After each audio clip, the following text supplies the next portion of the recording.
Assalamualaikum warahmatullahi wabarakatuh. Sahabat Asik Ngaji, sedang ramai di media sosial di mana ada para pendeta yang angkat suara berbicara tentang paus ketika sekelompok umat muslim yang datang kepada paus berebut mencium tangan mencari berkah. Begitulah kira-kira yang ada di tulisan captionnya itu. Akan tetapi pendeta ini justru malah membongkar siapa paus itu sebenarnya. Ada yang kemudian mengatakan bahwa sebagian pendeta ini meyakini bahwa paus itu diduga hoax. Kemudian ada juga sebagian pendeta yang mengatakan bahwa ada 9 paus yang katanya Bapak Suci, akan tetapi kata pendeta ini justru diduga melakukan hal-hal. Kepausan itu tidak ada dasarnya. Kepausan adalah hoax. Saudara tahu tidak paus ini? Dia lebih dari pejin. Saudara, salah satu ustadz yang mencoba mengadu domba umat Kristen dan Kristen Katolik terkait dengan kepausan. Ustadz ini ia mengambil video para pendeta-pendeta dan kemudian ia memotong video para pendeta tersebut. Dan video yang dia ambil yaitu pendeta MIM dan Dr. Diki Gadas, saudara. Nah, kedua pendeta ini mereka menanggapi tentang kepausan. Nah, tanggapan kedua pendeta tersebut, lalu ustadz ini ia memotong video tersebut dan membuat narasi-narasi seolah-olah semua paus tidak beres. Ya, saya yakin pendeta MIM dan Diki Gadas tidak sedang menjustifikasi bahwa semua paus bejat, semua paus tidak beres, tetapi hanya oknum saja yang mungkin mereka kritisi, saudara. Tetapi pertanyaannya adalah, apa urusan ustadz ini atau ustadz makhluk halus ini dengan iman agama lain?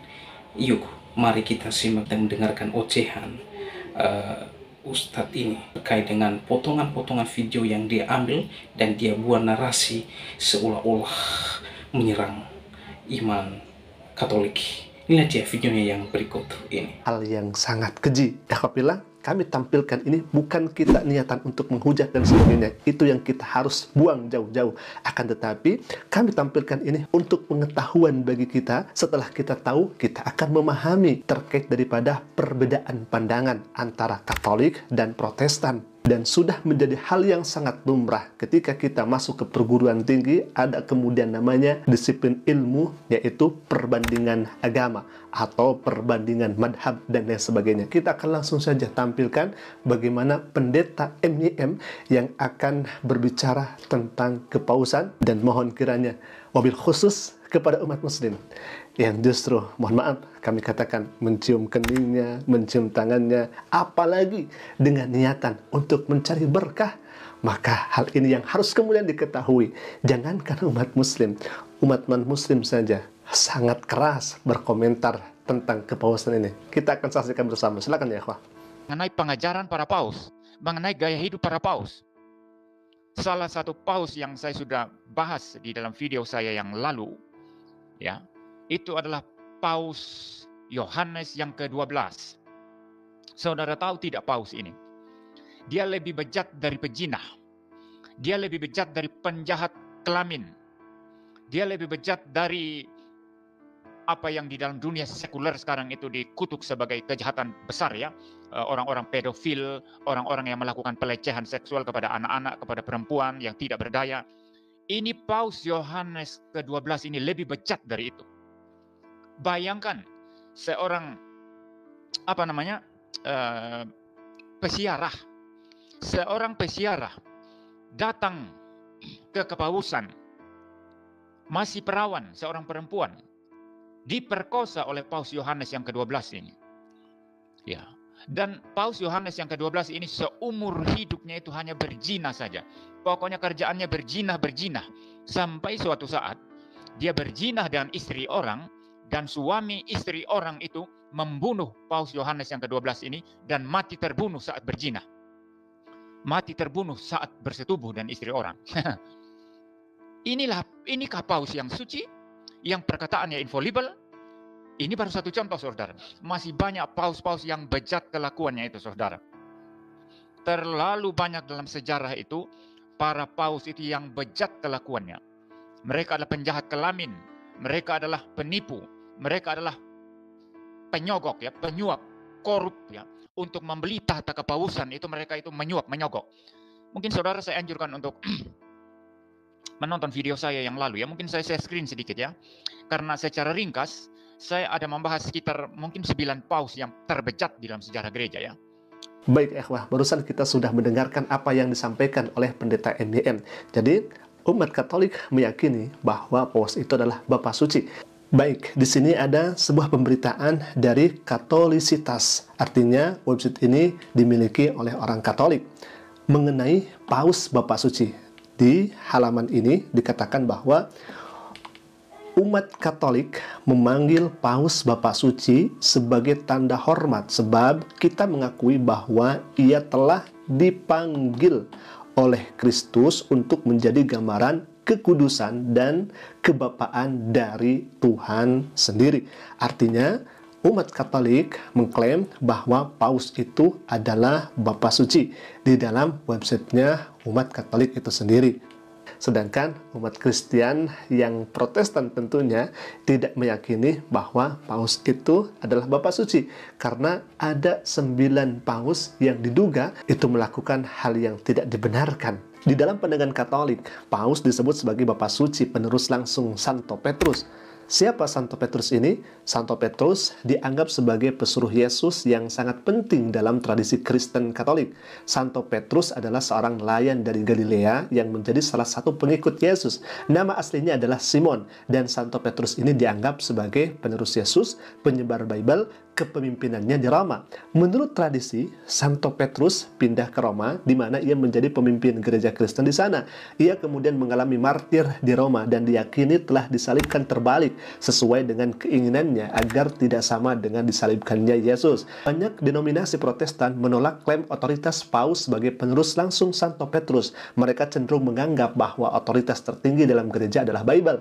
Pandangan Protestan terhadap paus dan kepemimpinan gereja Katolik seringkali berbeda dari pandangan gereja Katolik itu sendiri. Secara umum, ada beberapa pandangan utama. Dalam hal ini adalah pendirian doktrin. Beberapa pandangan Protestan berbeda dalam hal doktrin dan ritual yang dipraktikkan oleh gereja Katolik yang dipimpin oleh paus itu. Contohnya, ajaran-ajaran seperti pengakuan dosa kepada imam, doa kepada orang kudus, dan doktrin tentang Maria seringkali tidak diterima dalam banyak tradisi Protestan. Jadi pendeta ini bertanya, kalau misalkan Bapak Paus ini adalah Bapak Suci, maka sejatinya tidak akan ada kasus yang kemudian disampaikan oleh Pak Pendeta MYM ini. Itu kira-kira pertanyaan dari Pak Pendeta terkait dari Bapak Paus. Maka kami lagi-lagi mengajak kepada umat muslim agar sadar diri itu adalah non-muslim dan tidak seakidah dengan kita. Memintalah berkah kepada Allah Subhanahu wa taala. Itu yang kemudian Allah suruh dalam Al-Qur'anul Karim. Walau anna ahlal qura amanu wattaqau lafatahna alaihim. Kalaulah penduduk kampung itu beriman dan bertakwa, maka Allah akan anugerahkan dan Allah akan berikan keberkahan itu. Jadi artinya berkah itu daripada Allah Subhanahu wa taala, bukan daripada makhluknya. Baik, ikhwah, kita akan langsung lihat bagaimana pendeta kedua, yakni pendeta Deki Ngadas, yang akan menyampaikan pandangannya tentang paus itu sendiri. Silakan, ikhwah. Kepausan itu tidak ada dasarnya. Kepausan adalah hoax, adalah fiksi, adalah mitos, dan itu saya buktikan. Bukan hanya klaim, saya buktikan dengan data, buktikan dengan referensi, buktikan dengan dengan argumen. Baik, kalau misalkan kita lihat websitenya dari non-muslim itu sendiri, di dalam Christianity, ya, fak di bawahnya. Nah, kalau misalkan kita lihat di sini, apa pendapat Protestan tentang paus? Maka Protestan percaya bahwa keyakinan gereja Katolik tentang jabatan paus didasarkan pada kesalahpahaman tentang ajaran Yesus dalam Bible. Intinya adalah bagi Protestan itu tidak mengakui tentang kepausan, sedangkan Katolik itu mengakui bahwa paus itu merupakan otoritas yang tinggi setelah Bible dan lain sebagainya. Sekali lagi, ini adalah ilmu pengetahuan untuk kita bahwa Protestan dengan Katolik itu tentunya berbeda terkait daripada kepausan itu sendiri. Nah, kembali lagi kepada umat Islam yang datang untuk mencium kening, mencium tangan, dan lain sebagainya. Pertanyaannya, apa niatan Anda seperti itu? Nah teman-teman, itulah cuplikan video pendeta MIM dan Dr. Deking Gadas ya terkait dengan kepausan. Mereka berpendapat dan mengkritisi terkait dengan paus, karena ada yang menganggap bahwa paus itu adalah orang yang suci, orang yang tidak berdosa. Berdasarkan firman Tuhan bahwa semua manusia telah jatuh ke dalam dosa dan tidak ada yang suci, ya. Manusia tidak ada yang suci karena manusia telah jatuh di dalam dosa. Mereka hanya dapat disucikan, dapat diselamatkan hanya melalui Yesus Kristus. Nah, teman-teman, kedua pendeta ini mereka berpendapat berdasarkan sejarah gereja bahwa ada oknum-oknum paus yang sangat bejat kelakuannya, yang sangat tidak terpuji kelakuannya. Tetapi tidak semua para paus yang sebagaimana pimpinan gereja Katolik, ya. Tetapi ustadz ini yang beragama di luar agama Katolik dan Kristen, ia mengambil video kedua pendeta tersebut untuk menyerang pimpinan Katolik dan terlebih menyerang iman Katolik dan Kristen pada umumnya. Dia menggunakan bahasa dengan mengatakan edukasi supaya umatnya tidak salah paham ungkapnya. Nah, pertanyaannya ya, lantas urusan umat Islam dengan pemimpin Katolik dan dengan pendeta-pendeta, apa urusan Anda?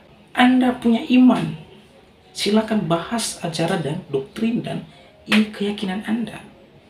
Jadi Anda tidak berguna di sini. Anda hanya membuat provokator dan mengadu domba umat Katolik dan Kristen, saudara. Ya, perlu Pak Kusta pahami bahwa ini urusan kalangan internal Kristen, baik Kristen dan Kristen Katolik. Jadi tidak ada urusan Pak Ustadz untuk mengutak-atik gatuk permasalahan agama lain.